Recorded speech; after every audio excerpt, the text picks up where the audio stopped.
Welcome everyone, this is PapaSean and I am on ARK Survival Evolved. I'm going to show you how to pick the server that's right for you. So just to give you some information about the servers, there are single player and multiplayer. If you click here on the host local, it'll give you all the options for the single player. And so the single player is for the rookies, it's for people that want to be left alone. If you want to learn the basics, you can jump into a single player game. You just click that bottom left play single player, and it'll get you set up and ready to go as if you were playing on a multiplayer, only there aren't any other players around. You can modify all the different settings here. Just one other note to make is that when you log out in a single player game, everything stops. The time of day, it stops right where you left off, and you don't have to worry about it getting too cold, other dinosaurs roaming around. It's exactly as you left it. Now if you were to join all the other servers just by clicking that join ARK button here at the top, you'll come up with a server refresh.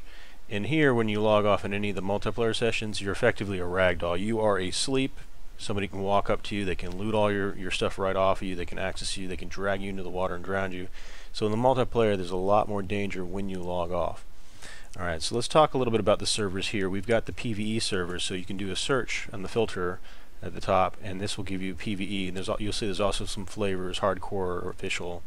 Difference between hardcore and official is that in hardcore, when you die, your character's deleted. You have nothing left. That you are back to level 0. Effectively, you got to create a new character, and then you have to get all your levels back. All your dinosaurs and items that you built, all that is gone. Unless you created a tribe, then your tribe members would inherit all the dinosaurs and buildings. If every member of your tribe is wiped out in hardcore, you've lost everything, and so you're back to square one. So hardcore is just that. It's hard. And so I strongly recommend hardcore if you can stomach the losses. It's definitely very well rewarding, and you'll also see that there's quite fewer players on hardcore than there are on the standard servers.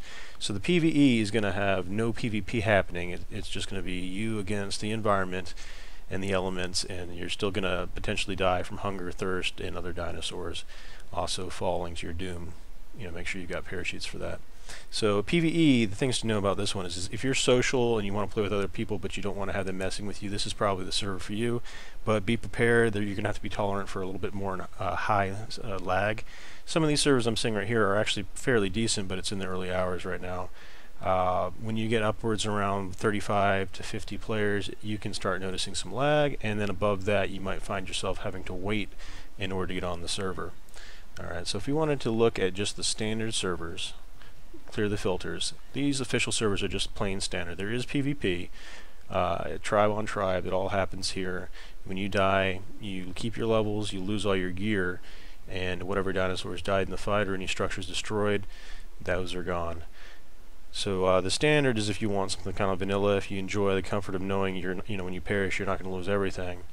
And all the dinosaurs and levels and stuff you worked for was still going to be around as long as they didn't get wiped out.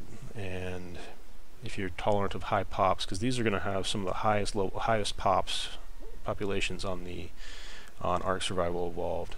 And again, it's earlier, so it's not a problem at the moment. But once you get above that 40 player threshold, you'll start getting some latency. You'll also start getting some you might have wait times in the peak hours when it gets above 60-70 players. Now that they've got 70 as the limit. You also want to make sure you take a look at that ping and get a ping that's right for you. You want under 200, you preferably under 100 would be what you're looking for. Alright, so apart from that, we talked about hardcore. There's also a flavor called primitive. So if we type in primitive on the search, it'll bring up all the primitive servers. These primitive servers, they're primitive in that you can't learn technology beyond a certain stage. The stone tier is as far as you can get.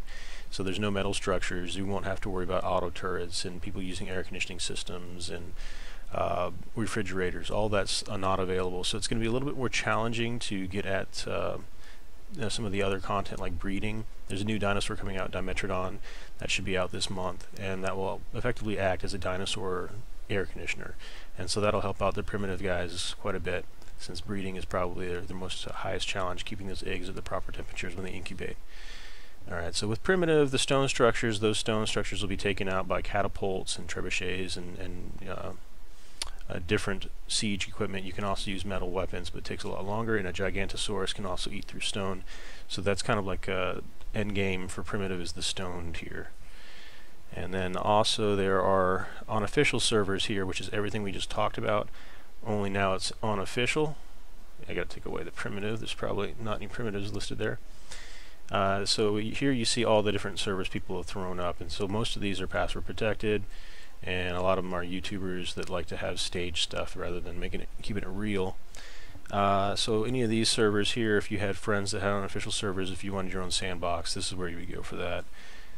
If you just wanted a small select group of people that was password protected, you didn't have to worry about any jokers, and if there are any people hacking or cheating on there that didn't get caught by VAC or Steam or ARK Survival Evolved developers, those guys would be addressed by the admins finding out about it. So that's one of the nice things about the unofficial. I prefer the official. I think there's a little bit less cheating or abuse by the admins. One last thing for here is survival of the fittest. Survival of the fittest, you're quickest to get at that through the total conversions at the bottom right. So if you switch over to survival of the fittest, it'll say changing tool conversions requires a restart. Do you want to continue? You say yes, and then you join the host and local, or rather, sorry, join ARK, and then you'll see all the different servers that are available for you for survival of the fittest. And go ahead and join in one of those. It's more tournament style, fast-paced PvP. The non-tournament practice games are 1 hour in duration, and it's a single life elimination. It's a lot of fun, and all your stuff is lost at the end of the game, obviously, or when you die. People can claim what you've created. As far as dinosaurs, they can claim your dinosaurs, and if you can knock down your door and get at all your goodies that you might have had inside a house. But there's also tournaments where there's cash prizes, and those are generally a little bit longer in duration, between 4 and 6 hours. Alright, so let's take a look at some of the top 10. So some of the top 10 things you want to look at, if you haven't played ARK, make sure you try out the single player, get to about level 15, tame at least one dinosaur, know that all servers are persistent, and when you log off, people can mess with you. So watch where you fall asleep, make sure you're in a safest room that you can get. There are some bugs where you can fall through floors, so try to get on like a second floor. Don't build above water where you're going to sleep, because a lot of times you'll fall through the land into the water. They've fixed it so that when you go through the world, it's supposed to pop you back up again, but I'm still a little squirrely about that. Alright, so you also want to look at the in-game time. You see the daytime here on the right? That daytime indicates what time it is in the day. It's military time. So you want to find a server, if you don't have friends that have already selected a server, you want to look for something that's just starting out. That way you've got all the daylight hours available to you. So this 5:30, by the time you create your character, is going to be around 6:30. Every in-game hour is 3 minutes. So you know you're going to find that it starts brightening up and getting warmer around 6 a.m. and then by the time it gets to about 10 o'clock or 2000, you'll start seeing the sun is, well, more like 9 o'clock. The sun's already gone down and you're starting to get colder, and by that time you should have a hut and some fires going. Alright, so apart from that, you also want to check the ping. As I mentioned, you want to have under 200, but preferably under 100. Check the population. As I mentioned before, if you're above 40, you might run into some lag. If you're above 50, 60, you might have to wait for people. Once you choose the server you wish to play on, you want to go ahead and select it and click on this favorite button. When you click on favorite button, then you can sort by your favorites. That helps you out in finding the server that you've chosen, as well as if you forget to do that, you can click on your survivors and it'll show you all of the servers you've got survivors on. Alright, so just in case you forget that, if you have any friends that have the game that might be interested, I strongly recommend giving them a call, letting them know that, hey, this is a great game to go play. It's always more fun when you got somebody to play with, and especially in hardcore, if you die, all the stuff goes over to them, and then they can invite you back into the tribe, and now you're sharing it again. It helps out a lot with getting your levels back. But even in the vanilla games, it's going to be more fun when you've got people to help you. Also, you get experience bonuses. Everything that you do, half of what you do goes to them as far as experience, and vice versa. So if you get a lot of guys together and you're all in the same area, you can craft and gain experience from one another.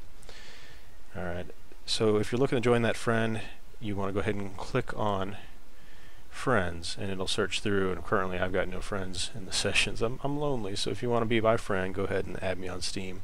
My Steam name is PapaSean, and I've got a Scottish flag up.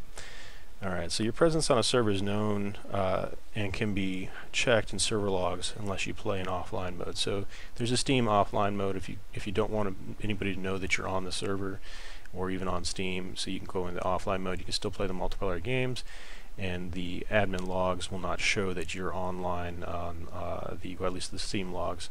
And so if you were to Google the name of your server and ARK Survival Evolved logs, you'll see that there are some software tools available that will let anybody see at real time who's on the server. So that can be dangerous, especially if there's tribes waiting for your whole tribe to log off so that they can go and raid you. That happens quite frequently. People raid when others are offline. That way there's fewer defenders. They'll go in when you're sleeping. Alright, well, I hope all this has been very helpful for you guys in selecting the server that's right for you. My name is PapaSean. Please mash that like button. Please subscribe. Please share this video with other people. That'll help me out greatly. Subscribing is free to do, as is everything else. But when you subscribe, you'll also be made aware when there's new content that I've created. It'll let you know there's a new video out to watch. Thank you very much. Enjoy ARK Survival Evolved, and I'll catch you next time.